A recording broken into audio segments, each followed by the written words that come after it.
People's Action Party atau PAP yang telah lama berkuasa di Singapura memperoleh suara terbanyak dan menang telak dalam pemilihan umum di Singapura.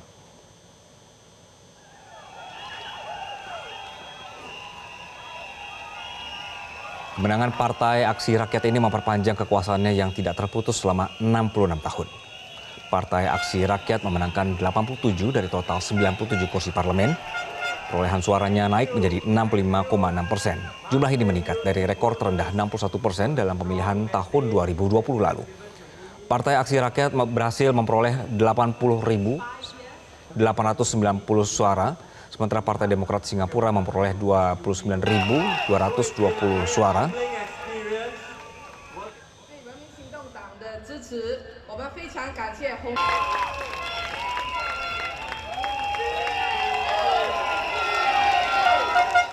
Partai yang dipimpin Lawrence Wong menang kembali di pemilu Singapura. Dengan hasil pemilu ini, Lawrence Wong diperkirakan akan kembali menjadi Perdana Menteri Singapura.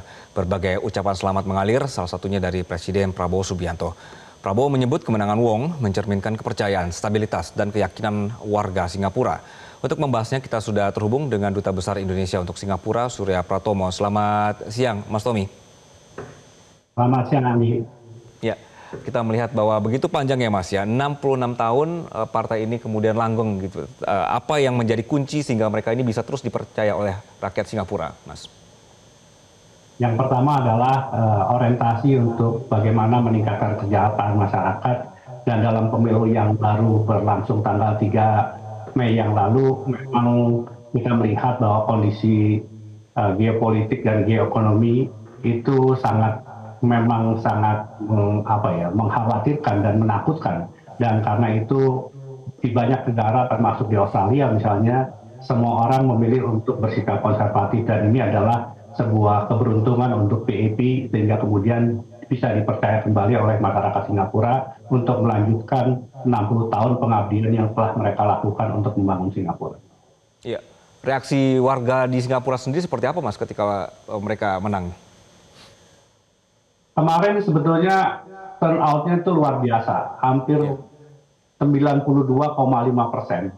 Jadi masyarakat berbondong-bondong, 2,7 juta pemilih itu memang menggunakan hak suaranya, dan mereka memang memikirkan bagaimana 5 tahun, 10 tahun ke depan dari Singapura, terutama sekali lagi setelah kebijakan Amerika Serikat yang membuat ketidakpastian global, yang betul-betul sangat membuat Singapura juga sangat khawatir, karena pemerintah Singapura telah menurunkan prediksi pertumbuhan mereka dari semula 1-3% menjadi 0-2%. Jadi resesi global yang ada di depan mata itu membuat masyarakat memang datang untuk memberikan hak suaranya, dan suara itu diberikan kepada partai yang memang selama 60 tahun memimpin Singapura, karena mereka merasa bahwa selama 60 tahun PAP telah memberikan kemajuan yang sangat berarti bagi Singapura dan dirasakan betul oleh masyarakat Singapura. Tetapi memang ada satu yang menarik, Anggi, bahwa Partai Buruh atau Worker Party itu kembali menjadi partai oposisi yang terkuat. Mereka mendapatkan 10 kursi dalam pemilu kali ini, bahkan ditambah 2 kursi untuk non-konstituen, karena mereka menjadi wakil dari kelompok atau golongan yang ada di Singapura. Oke, Mas Tommy tadi sudah menyinggung sedikit soal dampak dari kebijakan Trump gitu ya ke beberapa negara termasuk Asia Tenggara. Mas, apa yang bisa kita pelajari dari sikap Singapura menghadapi tarif resiprokalnya Trump ini? Singapura sangat melakukan secara baik melakukan mitigasi. Mereka membentuk task force. Yang menarik, task force untuk kondisi ekonomi global ini melibatkan para pekerja dan kalangan dunia usaha. Jadi Singapore Business Federation dan NTUC diajak untuk masuk di dalam task force yang dipimpin oleh Wakil Perdana Menteri Gan Kim Yong, dan mereka membuat berbagai macam skenario apa yang harus dilakukan pemerintah Singapura kalau kondisi dunia itu menghadapi resesi global, dan apa yang perlu dilakukan oleh pemerintah. Dan belajar dari apa yang terjadi ketika pandemi COVID-19, pemerintah Singapura memberikan prioritas untuk pertama-tama menjaga daya beli masyarakat, karena itu dipersiapkan berbagai macam kebijakan khususnya untuk menopang kelompok rumah tangga, dan yang kedua adalah bagaimana dunia usaha tetap bisa berjalan. Karena itu pemerintah juga sudah menyiapkan paket bagaimana kemudian membantu dunia usaha kalau betul-betul terjadi resesi global.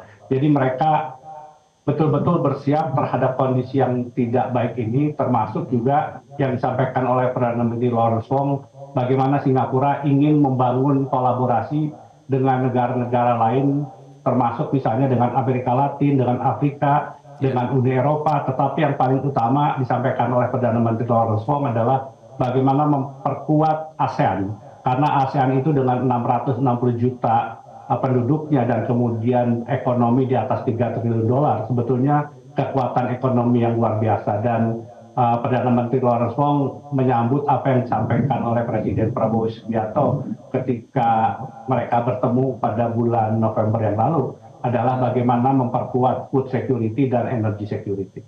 Oke, menarik ya. Jadi mereka rangkul juga pengusahanya, mereka pertahankan juga daya beli masyarakat, begitu ya Mas ya. Nah ini terlihat kembali nggak Mas di Lawrence Wong dari kemarin janji-janji politiknya?